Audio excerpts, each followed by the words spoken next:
In a single day, he went from respected to discarded. The horse trainer was left alone, without work and without hope, as everyone turned their backs. But when that massive draft horse responded to his simple touch, something unexpected happened. Hands began to tremble, eyes met, and the entire place fell into absolute silence. Subscribe to the channel, leave a like, and comment where in the world you're watching from, because now I'm going to tell you everything. It was the whiskey, wasn't it, Sam?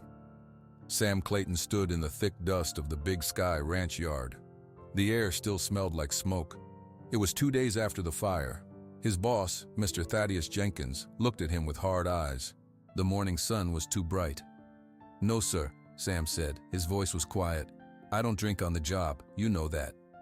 "I know what I saw in the ashes," Mr. Jenkins said. His voice was loud for the men standing nearby to hear.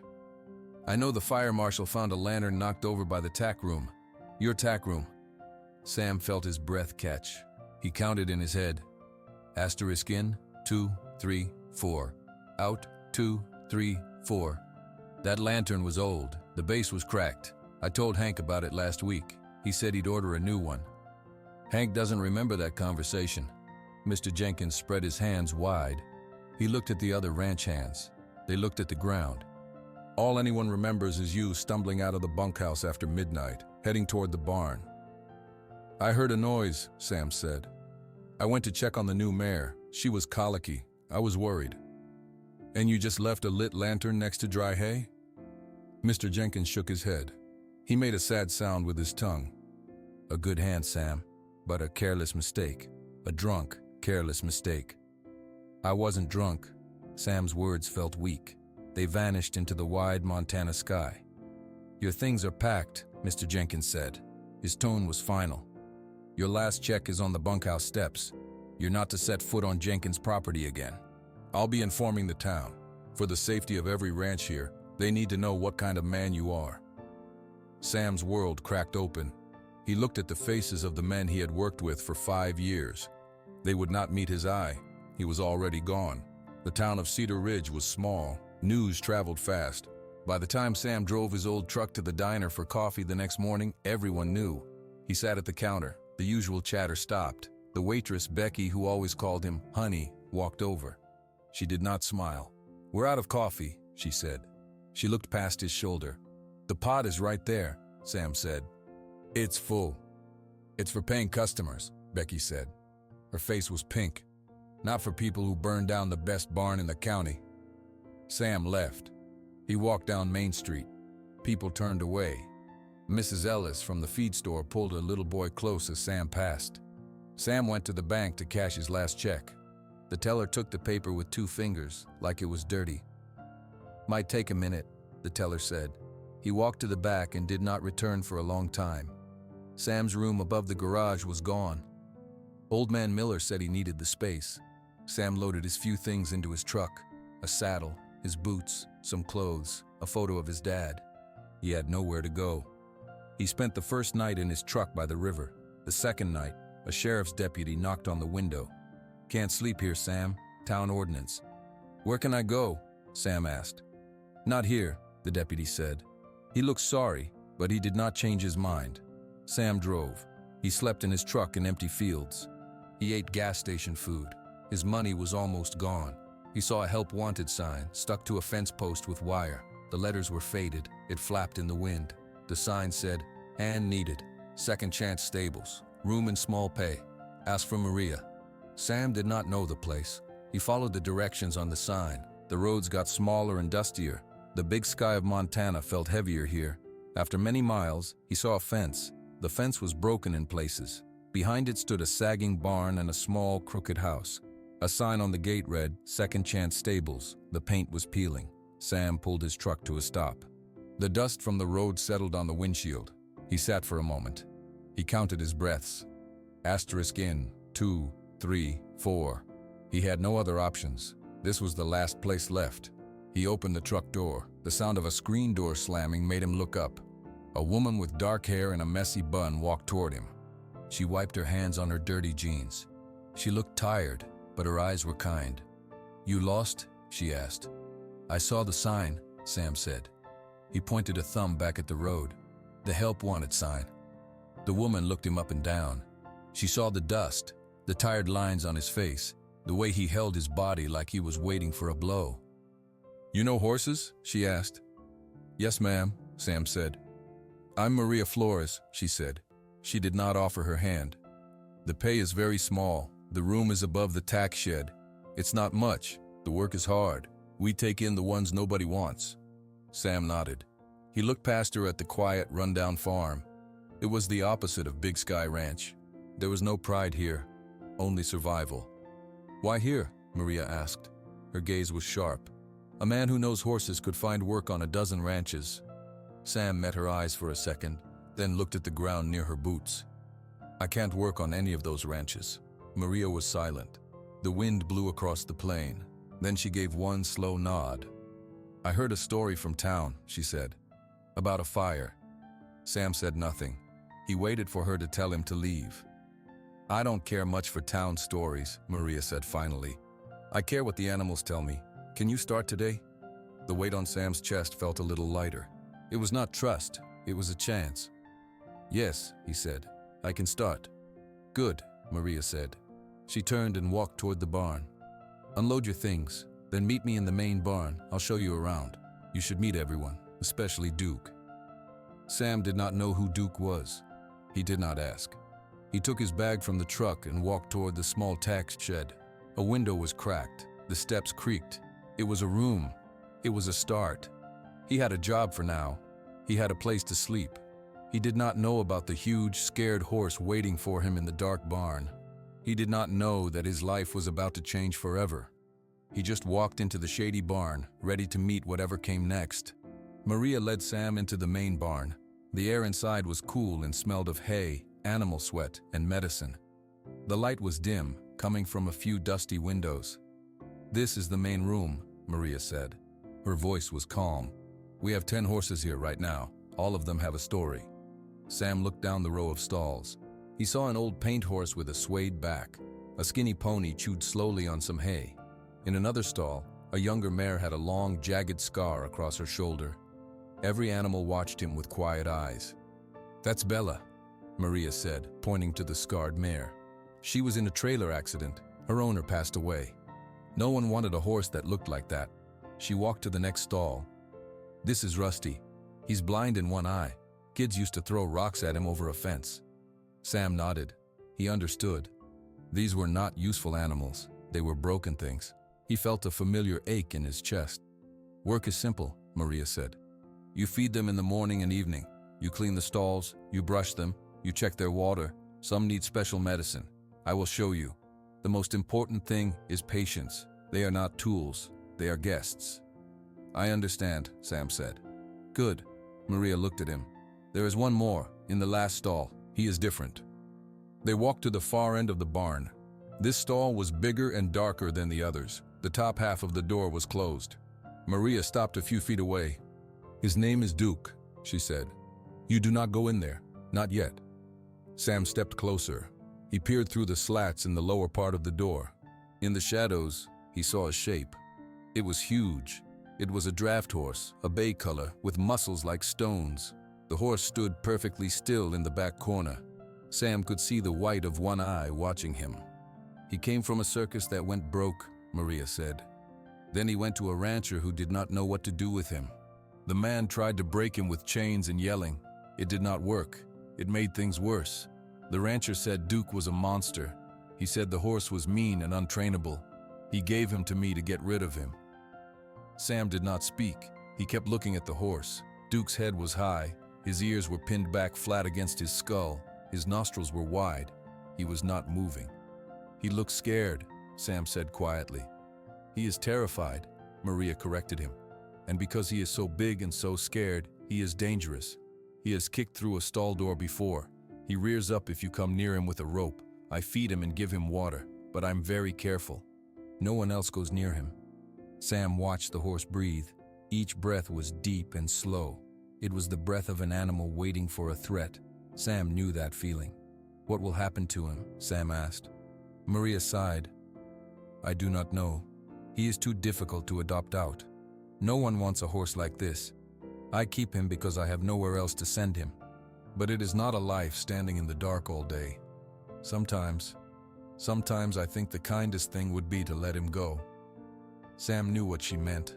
She meant putting the horse down, ending his fear for good. A deep sadness filled Sam. He looked from the massive, frightened animal in the dark stall to his own scarred hands. He thought of the town of Cedar Ridge, of people crossing the street to avoid him.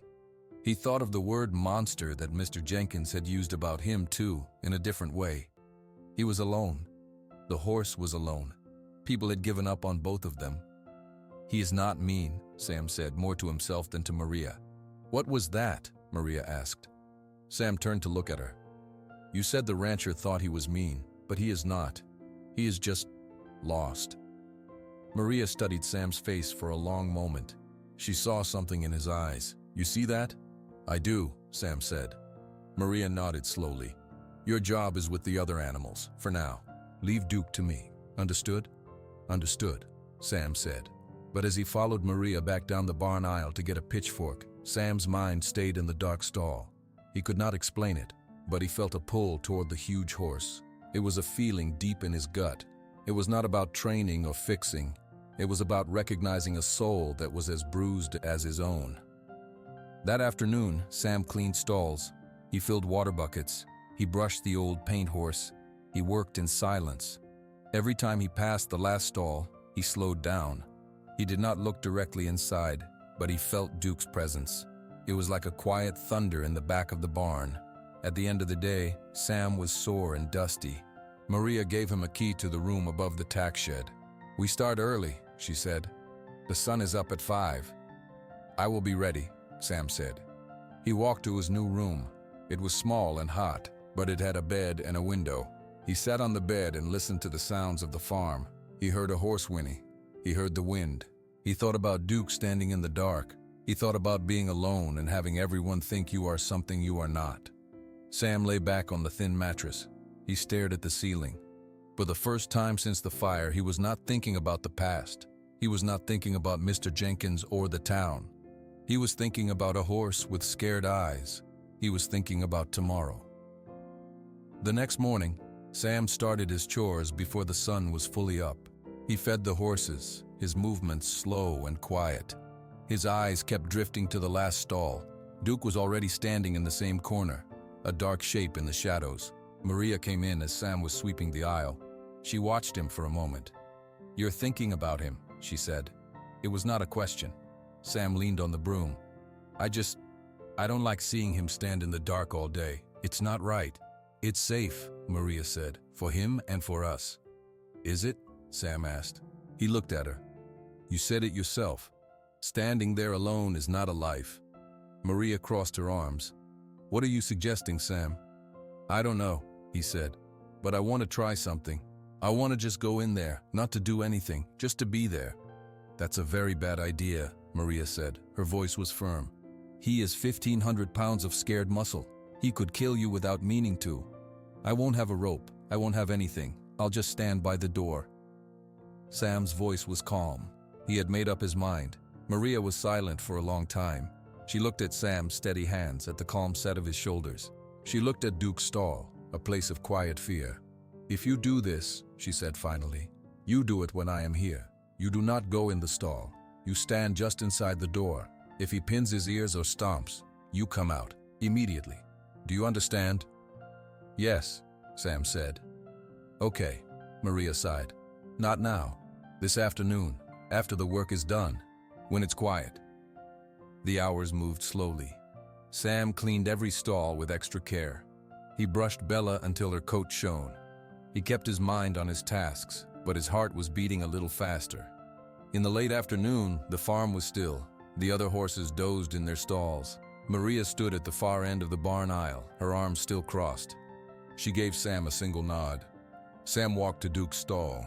He unlatched the lower door slowly, so it made no sound. He opened it just wide enough to slip inside, then he closed it behind him. He stood with his back against the door. He did not move. The stall was large, but the horse made it feel small. Duke was at the back, his body tense.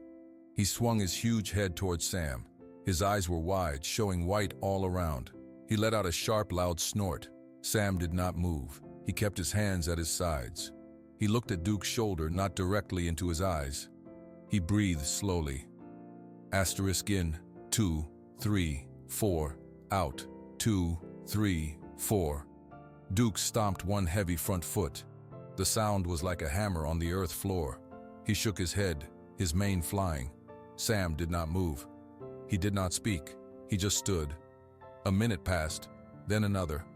Duke's snorts became slower. He did not take his eyes off Sam. Sam kept breathing, in and out. He let his body feel soft, not stiff. After a long time, Sam took one small step forward.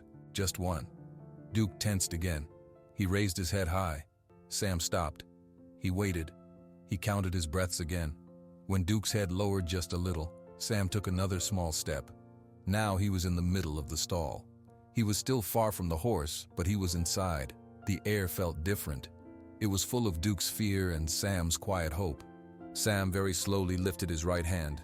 He held it out, palm down, fingers relaxed. He did not reach toward the horse. He just let his hand hang in the air between them. Duke stared at the hand. His nostrils flared, taking in Sam's scent. He took one stiff step sideways. Sam held still. His arm began to ache. Then Duke took one slow step forward, and another. His neck stretched out. His nose, soft and velvety, moved through the air toward Sam's fingers. Sam felt the warm puff of the horse's breath on his skin. It was a hot, moist feeling. Duke's nose touched his fingertips. It was a quick, light touch, like a whisper. Then Duke sniffed his whole hand, his lips brushing Sam's knuckles. Sam did not try to touch him back. He just let his hand be smelled. For a full minute, Duke investigated Sam's hand. He sniffed his wrist, his sleeve. He let out a deep sigh, a big rush of air that made Sam's shirt move. Slowly, Sam turned his hand over.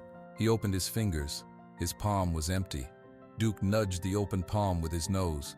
Then, he lifted his head and looked right at Sam's face. Sam looked back. In the deep brown of the horse's eye, he did not see a monster.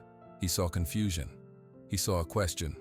Very gently, Sam moved his hand. He brought it up, inch by inch, toward Duke's neck. He did not look at his hand. He kept his gaze soft on Duke's eye. His fingers touched the coarse hair of the horse's neck. Duke flinched. His skin shivered under Sam's touch, but he did not move away. Sam left his hand there, feeling the warmth and the life beneath his fingers. Then he began to move his hand very slowly, a gentle stroke down the powerful neck. Duke's head sank lower. His ears, which had been pinned back, swiveled to the sides. They were loose and relaxed. Sam kept stroking, his touch as light as he could make it. He felt the tight muscles under his hand begin to soften. From the aisle, Maria watched. She did not make a sound. The other workers had stopped to look. No one spoke. In the quiet stall, a man who had lost everything stood with a hand on a horse who had lost everything. It was just a touch, but in that touch, something broken began, very slowly, to mend. The morning after the touch, Sam was in Duke's stall at first light. He did not try to touch the horse again right away. He just stood inside the door with a bucket of fresh water. He set it down and stepped back. Duke watched him. The horse's ears were up, curious, not pinned back. "Just water," Sam said, his voice low. "That's all." He came back an hour later with a flake of sweet-smelling hay. He placed it in the rack and stepped away. Duke waited until Sam was by the door before he came forward to eat. That was how it went for 3 days. Sam would come in. He would do one small thing: bring water, bring hay, clean a corner of the stall with a pitchfork. He always moved slowly. He always told Duke what he was doing in a soft, steady voice. "Just going to pick up this old hay, buddy, right over here." On the 4th day, Sam brought a brush. He showed it to Duke from across the stall. "This is for brushing. It helps. I'll start over here." Sam began brushing the wooden wall of the stall, making long, slow sweeps with the brush. The sound was soft and rhythmic. Duke's head turned. He watched the brush move. After a while, Sam moved the brush to his own arm, brushing his shirt sleeve. "See? Just a touch." He took one step toward Duke, then another. He held the brush out, not reaching, just letting the horse see it. Duke stretched his neck. He sniffed the bristles. Sam waited. Then very gently, he touched the brush to Duke's shoulder. Duke flinched. But Sam immediately pulled the brush away and went back to brushing the wall. He did this 5 times. On the 6th time, Duke stood still. Sam made 3 long, gentle strokes down the horse's massive shoulder. "Good," Sam whispered. "That's real good." A week after the first touch, Sam was sitting on an upturned bucket in the stall, just sitting. Duke was eating hay from the rack. The air was peaceful. Then, from outside, a loud metal clang echoed through the barn. One of the workers had dropped a bucket. The sound was like a trigger. Duke erupted. He threw his head up, spun away from the wall, and reared. His front hooves struck the stall wall with a terrible crack. A deep, fearful noise rumbled from his chest. His eyes showed pure white. Sam stood up slowly, his hands out. Hey, big guy, it's okay, it's over." But Duke was not listening. He was trembling, his head swinging toward the back wall. Then Sam saw it. Hanging on a hook outside the stall was a set of long metal chains used for tying gates. Duke was not looking at the dropped bucket. He was staring, terrified, at the chains. Sam's heart sank. He understood. He walked slowly to the stall door, never turning his back on Duke. He took the chains off the hook. He carried them outside the barn and laid them in the grass, far away. When he came back, Duke was still breathing hard, pressed into his corner. "They're gone," Sam said softly. "The chains are gone. I promise." It took Duke an hour to calm down. Sam stayed with him the whole time, just sitting on his bucket, talking in a low voice about nothing at all. The next day, Sam went to the small ranch office. Maria was at the desk, looking at bills. "Can I help you, Sam?" "I was wondering," Sam said. "Do you have any papers on Duke? Anything from before he came here?" Maria thought for a moment. She opened a filing cabinet. She pulled out a thin folder. Not much, a bill of sale from the rancher, and this was paper-clipped to it. She handed Sam a single, faded photograph. Sam took it. The photo showed a circus ring. In the middle stood a younger, smaller Duke, but he was not doing a dangerous stunt. He had a big, floppy hat strapped to his head. He was wearing a polka-dotted blanket. A clown was next to him, smiling, holding a hoop. Duke's head was lowered gently, nuzzling the clown's hand. His expression, even in the old photo, was soft. He looked sweet. He looked gentle. He was a clown horse, Sam said, almost to himself. "What?" Maria asked. "They didn't make him do scary tricks. They made him do silly, gentle tricks. He was a friend." Sam looked up at Maria. "He's not mean. He was taught to be gentle. And then someone tried to make him tough with chains. It broke him." Maria looked at the photo, then out the window toward the barn. "Oh, that poor soul." That afternoon, Sam had an apple. He sat in Duke's stall. He took a bite of the apple, crunching loudly. Duke's ears swiveled. Sam took another bite. "Tastes good," Sam said. He held the rest of the apple out on his flat palm. Duke hesitated. He took one step, then 2. He lowered his head and his lips carefully took the apple from Sam's hand. He crunched it, his eyes half closing. When he was done, he didn't retreat to his corner. He nudged Sam's empty hand, then his pocket, looking for more. His nose was soft and searching. Sam let out a breath he didn't know he was holding. A smile touched his lips. It was a small, real smile. He hadn't smiled in months. He reached up and scratched the base of Duke's ear. Duke leaned into the touch, his lower lip drooping in a funny, wiggly way. Sitting there in the straw, with a giant horse leaning on him, Sam did not feel lost. He felt needed. He had a purpose. It was a small purpose, in a dusty stall at a failing rescue. But it was his. For the first time since the fire, the heavy weight in his chest felt a little lighter. Weeks passed. Every morning, Sam would greet Duke with a soft word and an apple. Every afternoon, he would brush the big horse until his coat shone. Duke now met Sam at the stall door, his ears forward, his eyes calm. He would lower his head to have his forehead scratched, his droopy lower lip wiggling. Sam was fixing a fence post near the barn when a car he did not recognize came down the dirt driveway. It was a shiny black car. It did not belong on the dusty roads of Second Chance. The car stopped near the house. A man stepped out. He was dressed in nice pants and a jacket, even though it was a warm day. His shoes were clean. He looked around the farm with a small smile that did not reach his eyes. Maria came out of the house, wiping her hands on a towel. Sam watched from a distance.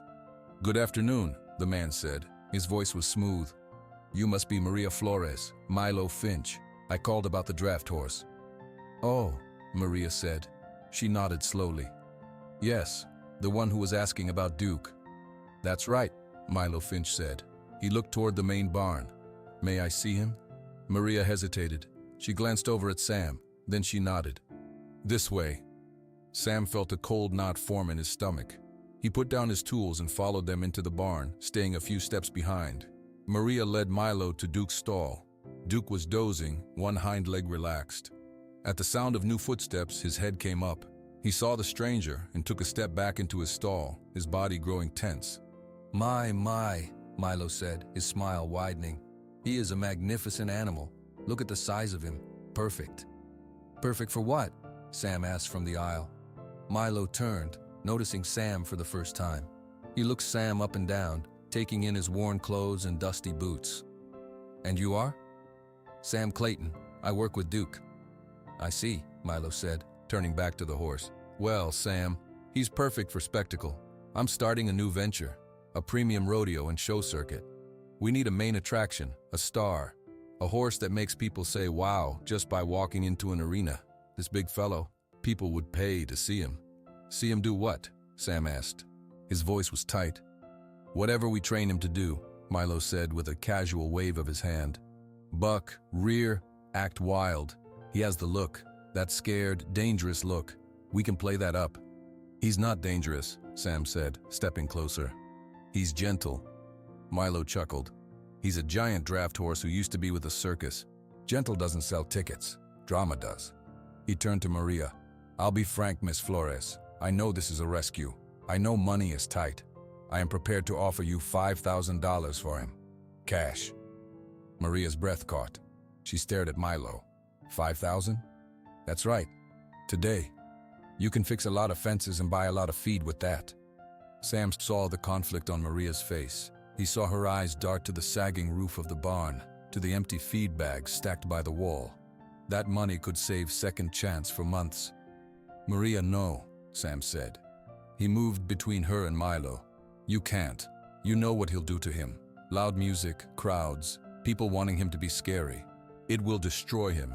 He's just starting to trust the world again. It's a business offer, Sam, Maria said quietly, but her eyes were pained. It's not a business, Sam said, his voice rising for the first time in months. Duke let out a worried snort from his stall. Sam lowered his voice, pleading. He's not a thing to sell. He's Duke. He's the horse who was afraid of chains. He's the horse who eats apples from my hand. He's here for a second chance. That's what this place is for. Milo's smooth smile was gone now. Sentiment doesn't pay the bills, son. I'm offering her a lifeline. Sam looked straight at Maria, ignoring Milo. Please, give me a chance. Don't sell him. Let me prove he's worth more here. Maria looked from Sam's desperate face to Duke, who was watching them with worried eyes. She looked at the ground, thinking hard. What can you possibly prove, Sam? She asked, her voice tired. He's a beautiful animal, but he's not a riding horse. He's not a show horse. What is he for here? I don't know yet, Sam admitted. But I can find out. Just give me some time. Milo checked his watch. I don't have all day. The offer is on the table, Miss Flores, yes or no? The barn was silent. The only sound was Duke shifting his weight in the straw. Maria closed her eyes for a moment. When she opened them, she looked at Sam. There was a deep sadness in them, and a flicker of hope. Not yes, she said to Milo. Not yet. Milo Finch left, but the silence he left behind was heavy. Maria walked to the fence and stared out at the dry fields. Sam followed her. $5,000, she said, not looking at him. That would pay for the new roof. It would pay for hay through the winter. It would pay for the vet bills for Bella and Rusty. I know, Sam said quietly. What am I supposed to do, Sam? She asked, her voice tight. Choose between one animal and all the others? That's not why I started this place. He's not just an animal, Sam said. And selling him to that man, it would be a death sentence, a slow one. It would kill his spirit. Maria turned to face him. Her eyes were bright with frustration. Then give me another option. You said you could prove he was worth more here. How? What can he do? Sam's mind raced. He thought of the old photo, of Duke in the clown costume. He was trained to perform once, but gently. He thought of Duke's strength, his calmness when he was with Sam. "He can work," Sam said, the idea forming as he spoke. "He's a draft horse. That's what he's built for. He can pull, not in a scary show, but in a useful way." "Pull what?" Maria asked. "We don't need a plow horse, Sam." Then Sam remembered something. "The town, Cedar Ridge, has the Founders Day Parade every year. It's in 1 month. I saw it last year. There's a flat cart in the equipment shed. It's old, but it's solid." Maria frowned. "What are you talking about?" "If I can train Duke," Sam said, his words coming faster now. "If I can get him calm enough to pull that cart in the parade in front of the whole town, then he's useful. Then he has a purpose here. He could be our parade horse, for kids, for events. He'd be an ambassador for Second Chance." Maria stared at him. "You want to take a horse that's terrified of chains and loud noises and put him in a parade? With bands and crowds and shouting? Have you lost your mind?" "It's a chance," Sam insisted. "It's a real, honest chance for him to stay. You make a deal with Milo. Tell him he can't have Duke until after the parade. If Duke can do it, the deal is off. If Duke can't, if he spooks or won't do it, then Milo gets him. You still get the money." Maria was silent for a long time. She looked back at the barn, then at Sam's determined face. 1 month? That's impossible. "Please," Sam said. "It's the only thing I can think of." Maria let out a long, slow breath. She nodded, but it was a sad nod. Okay, Sam. I'll call Milo and tell him the new terms. But you need to understand something. This isn't just about training a horse. You're setting yourself up to fail in front of everyone. The whole town that already thinks the worst of you will be watching. If Duke gets scared, they'll see it. They'll say you're a failure with animals too." Sam felt those words like a physical blow. He hadn't thought of that. He saw the faces from Cedar Ridge, the crossed streets, the turned backs. He saw Mr. Jenkins's satisfied smile. "I know," Sam said, his voice barely above a whisper. "And if you fail," Maria said gently, "you lose your friend, forever. Are you ready for that?" Sam looked toward Duke's stall. He saw the horse's nose poking over the door, as if he was listening. He thought of the first touch, the trusting droop of the lip, the warm breath on his hand. "No," Sam admitted. "I'm not ready, but I have to try." Maria put a hand on his shoulder, just for a second. "Then you better start. The clock starts now. 1 month." She walked back to the house to make the phone call. Sam stood alone in the yard. The weight of what he had just promised settled on him. It was a huge, terrifying weight. He walked to the equipment shed. He found the old cart. It was covered in dust and cobwebs. The wheels were solid wood. It was simple and strong. He then went to Duke's stall. He opened the door and stepped inside. Duke came over right away, nuzzling his pocket for an apple. Sam gave him one. "We've got a big job to do, buddy," Sam said, stroking the horse's neck. "A really big job. I need you to be brave, braver than you've ever been. And I promise, I'll be right there with you." Duke crunched his apple, his eyes half closed with pleasure. He didn't know about deals or parades or slick men in shiny cars. He only knew the man who gave him apples and spoke in a soft voice. Sam rested his forehead against Duke's. He had 1 month to do the impossible. He had to teach a frightened soul to be brave in a scary world. And he had to do it where everyone could see. The days fell into a hard routine.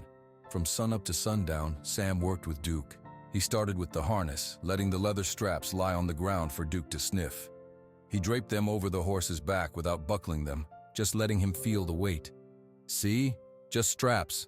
Nothing to hurt you," Sam would say, his voice a steady murmur. After a week, Duke would stand still while Sam buckled the simple harness. Sam always used extra care, making sure no buckle clicked too loudly. Next was the cart. Sam pulled the empty cart himself, letting Duke walk beside him, getting used to the sound of the wheels on the dirt. Then, one afternoon, Sam hooked the harness to the cart's tongue. He stood at Duke's head, holding the bridle. "Okay, big guy, 1 step." Sam clicked his tongue softly. Duke hesitated. He felt the new pressure on his shoulders. He looked back at the strange thing following him. "It's just the cart. It follows you, that's all." Duke took 1 step forward. The cart groaned and rolled an inch. Duke froze, his eyes wide. Sam waited, patting his neck. "Good, that's good." Step by step, they circled the quiet field behind the barn. After 20 minutes, Duke was walking steadily, the empty cart rolling behind him. His ears were up, not back. Sam felt a surge of hope. "You're doing it, buddy. You're really doing it." 2 weeks into their training, Sam let Maria sit in the cart. She held the sides tightly as Duke pulled her slowly around the field. When they stopped, her eyes were wet. "I never thought I'd see it," she said, her voice full of wonder. "You two, you might just do this." But Sam saw Milo Finch's black car on the road sometimes, driving slowly past the farm, watching. Then, 3 nights before the parade, the sky turned an ugly purple. The wind picked up, howling around the corners of the barn. A storm was coming. Sam did his last check of the animals at nightfall. He made sure Duke had extra hay and that the pasture gate was secure. He touched Duke's nose. "Big day soon. You get a good rest." He went to his room above the tack shed. The wind shook the walls.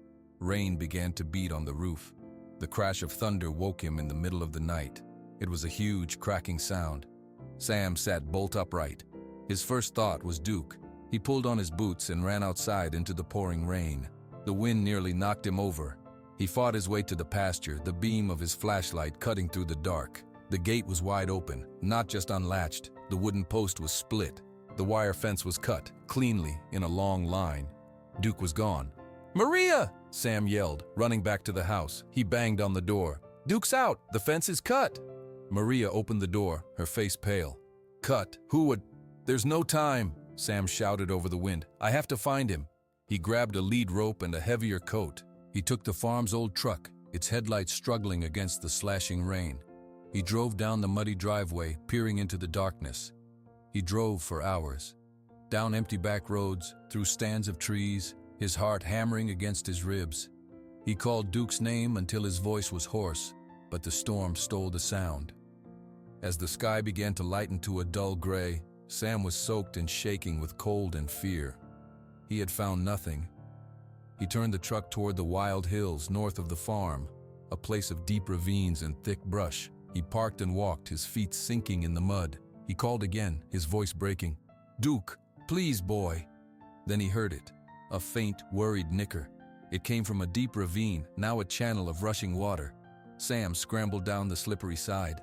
There, trapped up to his belly in thick liquid mud, was Duke. The horse was trembling, his head low, his sides heaving. He was exhausted. "Hey," Sam said softly, approaching slowly. "Hey, I'm here. I'm here now." Duke lifted his head and let out a pitiful sound. Sam waded into the mud, ignoring the cold. He checked Duke's legs. They weren't broken, but the horse was stuck fast. Sam dug with his hands, clearing mud away from the horse's front legs. He pulled and pushed, his muscles screaming. "Come on, big guy, push for me, push!" With a great sucking sound, Duke pulled one front leg free, then the other. Sam hooked the lead rope to his halter and pulled, guiding him. With a final massive effort, Duke hauled himself out of the ravine and onto solid ground. He stood, dripping mud and shivering. Sam leaned against him, breathing hard. "You're okay, you're safe." He was about to lead Duke back to the truck when a flash of color caught his eye. Snagged on a thorny bush at the top of the ravine was a piece of fabric. It was a bright, unusual blue. Sam plucked it free. It was high-quality wool, torn cleanly. He knew this fabric. He had seen it once before, on the sleeve of the expensive jacket Milo Finch wore the day he came to the farm. Sam stared at the scrap of blue wool in his muddy hand, the cut fence, the storm. This was no accident. Someone had tried to make sure Duke would never make it to the parade. Sam crumpled the fabric in his fist. He looked at Duke, head down and spent. The fight was no longer just about training. It was about protecting his friend from a man who would rather see him lost or dead than lose a business deal. "Let's go home," Sam said, his voice now hard with a new kind of determination. The morning of the Founders' Day parade dawned clear and still. The storm was gone, leaving the air fresh. But Sam felt a tight knot in his stomach. He had shown Maria the piece of blue fabric. Her face had hardened with anger, but then worry took over. "We have no proof it was him, Sam, just a piece of cloth. We have to focus on today." Sam spent the last 2 days calming Duke, brushing the last of the mud from his coat, letting him rest. The horse seemed tired but sound. Now, as Sam brushed him in the early light, Duke's head was low, his eyes calm. "You look handsome, buddy," Sam whispered, smoothing the dark mane. "Just a walk. That's all we have to do." Maria helped him hitch Duke to the cleaned-up cart. The leather harness fit well over Duke's broad back. Duke stood quietly, accepting the bit and bridle. He nuzzled Sam's hand. "He's ready," Maria said, but she didn't sound sure. "He is," Sam said, more to convince himself. They drove the truck and trailer into Cedar Ridge. The town was transformed. Banners hung across Main Street. The sidewalks were already filling with people. There was the smell of popcorn and grilling food. A band was tuning up somewhere, the notes sharp in the air. Sam's hands were damp. He unloaded Duke and the cart in the staging area, a blocked-off side street full of floats and people in costumes. Duke's ears flicked at every new sound. His head came up, his eyes taking in the moving colors and the crowd noise beyond. "Easy," Sam said, staying close to his head. "Just us. Look at me." Sam got into the driver's seat of the cart. He held the reins loosely. His mouth was dry. The parade started moving. Their turn came. Sam clicked his tongue. "Walk on, Duke." They rolled out of the side street and onto Main Street. The noise hit them like a wall. Music from the high school band, the roar of a crowd clapping and cheering, children shouting. Duke's body tensed immediately. His steps became stiff. Sam talked to him in a low, steady stream. "That's just noise, buddy. We're just walking, right down the middle. Good boy." They passed families on blankets. People pointed at the huge, handsome horse. Sam kept his eyes ahead, focusing on the street, on Duke's ears. Then, he saw him. Standing on the sidewalk outside the hardware store was Mr. Thaddeus Jenkins. He was with a group of other ranchers in big hats. They were talking and laughing. As Sam and Duke drew closer, Mr. Jenkins turned.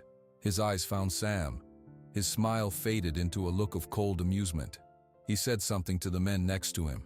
They all looked over. Mr. Jenkins pointed a finger right at Sam. His loud, booming laugh cut through the other noise. "Well, I'll be damned," he shouted, his voice carrying. "If it isn't the washed-up cowboy, and he's got himself a new dumb beast to ruin." The men around him laughed. "Careful, Clayton," one of them yelled. "Don't let this one burn down the street."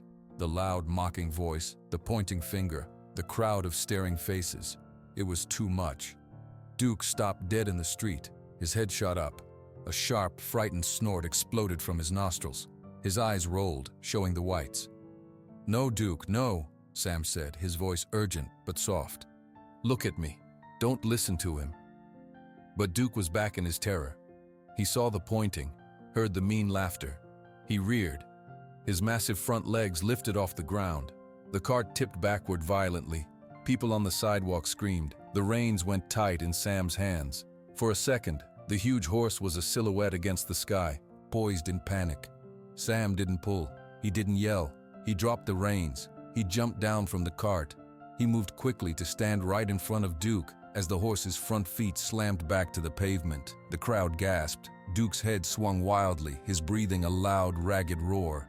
Sam reached up. He put his hands on either side of Duke's sweaty, trembling face. He forced the horse's head down so he could look into his eyes. "Duke," Sam said, his voice firm but calm, cutting through the horse's fear. "Look at me. Just me. It's Sam. Breathe with me. In and out." Sam took an exaggerated breath, his own heart hammering. Duke's wild eyes focused on Sam's. He felt the familiar hands on his face. He heard the anchor voice. "Just you and me," Sam whispered, his forehead almost touching the horse's. "Nobody else. We're okay. I'm right here." Slowly, the terrible trembling in Duke's legs began to ease. His breathing, from a frantic roar, became a deep, shuddering sigh. He lowered his head further, pressing his broad forehead hard against Sam's chest. He stood there, leaning on the man, hiding his face. The street was utterly silent. Hundreds of people watched, holding their breath. They saw the giant, scared horse find safety in the quiet man who stood alone with him in the middle of the road. For a long moment, the only sound on Main Street was Duke's slowing breaths. Then, one person started to clap. It was a single, hesitant sound. Then another person joined, then another. Soon, the whole crowd was applauding. It was not a loud, cheering applause. It was soft, full of respect and a little shame. Sam kept his hands on Duke. He gently turned the horse, guiding him back to the center of the road. He picked up the reins that were dragging on the ground. He did not get back in the cart. He walked beside Duke's head, holding the bridle, and they continued down the parade route at a slow walk. The crowd watched them pass in silence now, the earlier noise gone. They reached the end of the route. Maria was there, her hands over her mouth. Her eyes were shining. Sam began to unhitch Duke, his fingers working quickly to free the horse from the cart. All he wanted was to get Duke away from the people, back to the quiet trailer. Then a voice spoke behind him. It was an old, rough voice. "Sam Clayton." Sam turned. An older man stood there. He wore worn ranch clothes. Sam knew him. It was Henry, a stable hand who had worked at Big Sky Ranch for 20 years. Sam had always thought he was a friend. Sam's body went stiff. He stepped slightly in front of Duke, a protective move. "Henry." Henry's face was pale. He twisted his hat in his hands. He looked over Sam's shoulder, and Sam saw Mr. Jenkins walking toward them, his face like a thundercloud. "Henry, what are you doing over here?" Mr. Jenkins said, his voice a warning. Henry flinched but stood his ground. He looked past Jenkins toward a man in a uniform, the town sheriff, who was watching the scene with interest. "I need to say something," Henry said, his voice trembling but clear. "To the sheriff, and to you, Sam."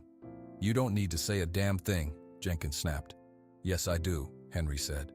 He looked at Sam, and his eyes were full of pain. "I'm sorry, Sam. I've been carrying this for months. It's making me sick." The sheriff walked over. "Carrying what, Henry?" Henry took a deep breath. He pointed a shaking finger at Thaddeus Jenkins. "He lied about the fire. Sam didn't start it." A murmur went through the people close enough to hear. "You watch your mouth," Jenkins growled. "I was there that night," Henry continued, talking to the sheriff now. "I couldn't sleep. I was in the bunkhouse by the window. I saw a flash of light in the big barn.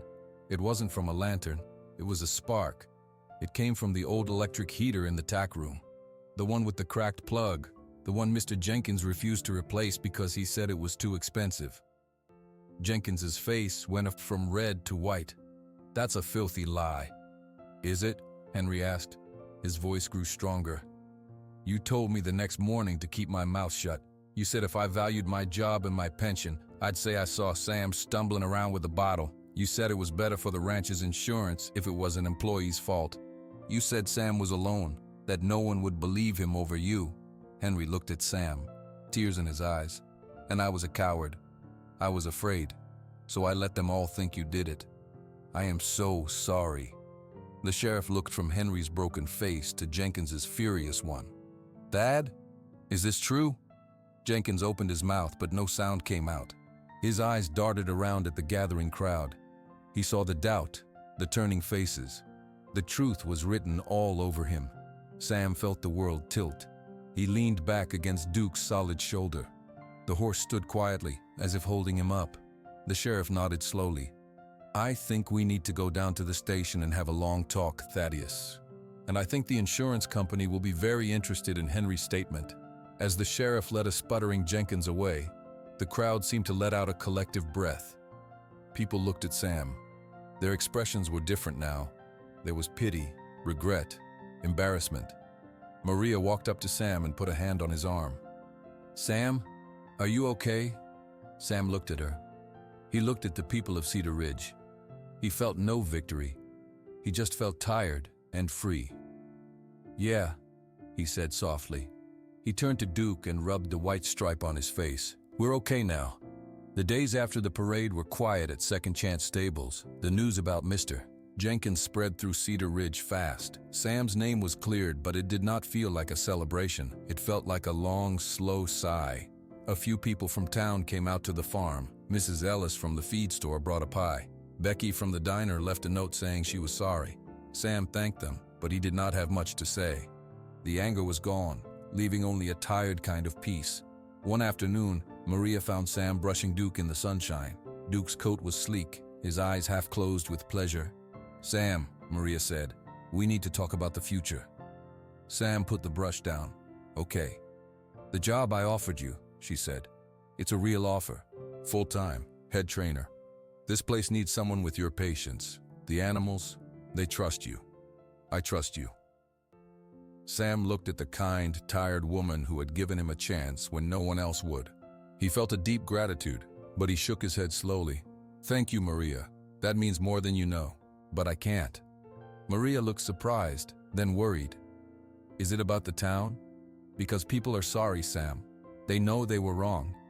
"It's not that," Sam said. He scratched Duke's neck. "When the insurance company settled with the ranch, they sent me some money, not a lot, but some, for wrongful dismissal, for the lie." "That's good," Maria said. "It is," Sam agreed. "And it made me think. Duke and we needed a second chance. You gave it to us. But now, I think we need our own chance, a fresh one." He walked to the fence and pointed to the west. Just beyond the edge of Maria's property, there was a small piece of land for sale. It had a rundown cabin, a good well, and 5 acres of fenced pasture. The grass was green. "Old man Miller is selling that plot," Sam said. "My money is enough for a down payment. It's small. It's nothing like Big Sky, but it's enough." Maria followed his gaze. She was silent for a minute. "What will you do there?" Sam looked back at Duke. "What you taught me. Take in the ones no one else wants, the horses that are too scared or too old or too broken. Duke can show them it's okay. He can be their friend. We can give them a place to heal. Just a quiet place." A smile spread across Maria's face. It was a real smile, warm and full of understanding. "You're going to start your own rescue." "A very small one," Sam said. "Maybe just 1 or 2 horses at a time. I'll call it Fresh Start Ranch." Maria nodded. "I think it's a perfect name." She walked over and hugged him, a quick, firm hug. "You will be wonderful at it, and we will be neighbors. You can bring Duke over to visit any time." Sam smiled. It felt easy on his face. "I will." The move took a month. Sam fixed up the little cabin. He repaired the fences. He built a simple, sturdy stall in the small barn with a window that looked out at the hills. On the first day in their new home, Sam led Duke into the pasture. The big horse walked to the highest point, looked out over the land, and then dropped his head to graze. His tail swished slowly. He was home. A week later, a trailer pulled up. It was from a ranch 2 counties over. A man Sam didn't know got out. "Are you Sam Clayton? The one who works with the difficult horses?" "I am," Sam said. The man looked relieved. "I have a mare. She was in a bad accident with a truck. She's healed, but she's terrified of everything now. She won't let anyone near her. We can't keep her. Someone said you might take her." Sam looked at the trailer. He could see a pair of nervous eyes in the dark.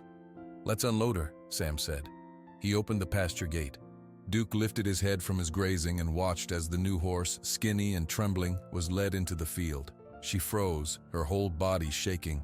Sam stood with Duke. He didn't approach the new mare. He just waited. After a long time, Duke took a step, then another. He walked slowly toward the frightened mare. He stopped a few feet away. He lowered his huge head and sniffed the air. He made a soft, rumbling sound in his chest. The mare lifted her head just a little. She took 1 step toward him. Sam leaned against the fence. He watched the 2 horses, one giant and gentle, one small and scared, beginning to speak a language without words. He was home. They were a family, and they had room for one more.